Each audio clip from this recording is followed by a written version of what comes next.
ایک دفعہ کا ذکر ہے کہ ایک چھوٹے سے گاؤں میں ایک گھنے جنگل کے بیچ میں بلی اور گرف نامی دو شرارتی بکریاں رہتی تھیں۔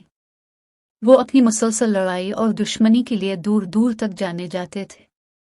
ایک دن اچانک گرج چمک کے ساتھ ندی میں طوفانی آ گئی، جس نے ان کی متعلقہ چرائی زمینیں الگ کر دیں اور وہ دونوں طرف پھنس گئے۔ دوسری طرف کے سرسبز میدانوں تک پہنچنے کا واحد راستہ لکڑی کے ایک پرانے پل کو عبور کرنا تھا جو ہنگامہ خیز پانیوں میں پھیلا ہوا تھا۔ بلی اپنی کٹی ہوئی کھال اور متاثر کن سینگوں کے ساتھ پہلے پار کرنے پر اصرار کیا۔ میں مضبوط ہوں، مجھے پہلے جانا چاہیے، اس نے بلایا۔ گرف، جو دونوں میں سے چھوٹا لیکن زیادہ چست تھا، نے جواب دیا، طاقت آپ کو اس پرانے پال سے پار نہیں کر پائے گی۔ مجھے یہ یقینی بنانے کے لیے پہلے جانا چاہیے کہ یہ محفوظ ہے۔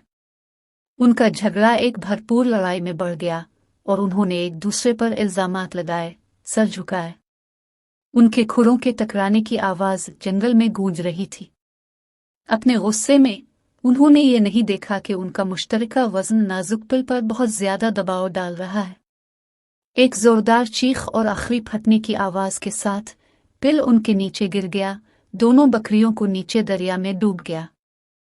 گاؤں والے بدترین خوف کے مارے جائے وقوع پر پہنچ گئے۔